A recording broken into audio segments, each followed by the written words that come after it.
dikritik, direndahkan, kita tidak akan merasa rendah.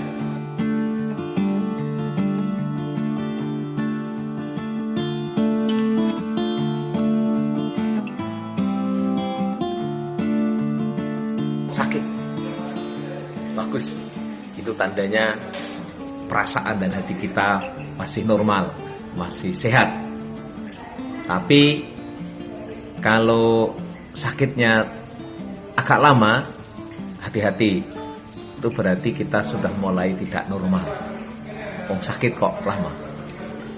Dan kalau sakitnya kok terus-menerus, apalagi bikin marah, bikin jadi dendam, itu lebih bahaya. Karena kita sudah jadi ikut sakit sebenarnya. Jadi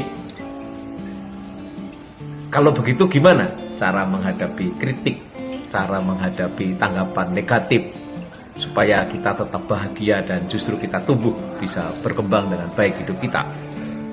Yang pertama, ini tipnya, lihat yang dikritik itu pribadi kita atau peran kita. Kalau kita jadi guru, kita jadi kepala, kita jadi pimpinan, itu pasti kita akan dikritik. Tapi lihat, yang dikritik itu pribadi kita atau peran. Bisa jadi adalah karena peran-peran yang kita jalankan yang dipandang oleh orang lain tidak tepat. Kalau begitu, maka jadikanlah kritik itu sebagai feedback, umpan balik, masukan, ya. Karena masukan, maka taruhlah dia di depan meja kita. Kalau perlu orang yang mengkritik, undang, diajak membahas, dilihat dari berbagai sisi untuk kita kemudian belajar bersama menjadi lebih baik. Nah, yang kedua, kalau ternyata yang dikritik itu adalah personal, maka kita harus punya cara untuk mengimunisasi diri. Pertama, ridholah, karena hidup itu memang cuma perbedaan dan rangkaian dari masalah.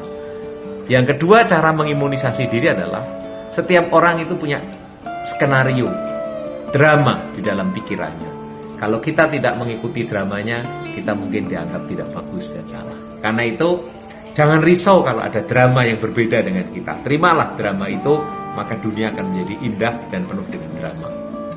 Nah, ini sekarang tip yang ketiga. Gimana cara menghadapi kritik supaya tidak mudah marah?